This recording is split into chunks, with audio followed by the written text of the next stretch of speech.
Yo yo yo, Saryos Naimas Padasam, Ilocano po. Ayan naman po ang menu nila.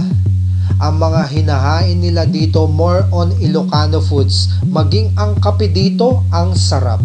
Ayan naman po ang tinatawag nilang rice inaapoy meals. At meron rin po silang pansit bihon dito.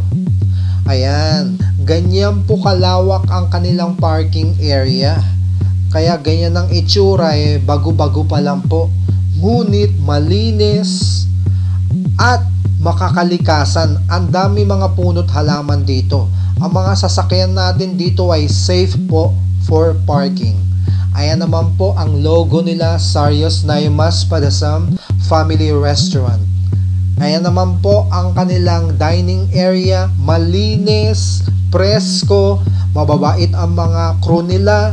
At lalong-lalo na ang mga pagkain nila, ang sasarap po. Ayan po ang harapan ng kanilang area sa Pag-asa, Imus, Cavite. Ladies and gentlemen. Ayan po, meron rin po silang Grab Food at Food Panda. Nako, napakasarap niyang buto-buto na sinigang nila. Naalala ko ang sinigang ng Nanay Siding ko.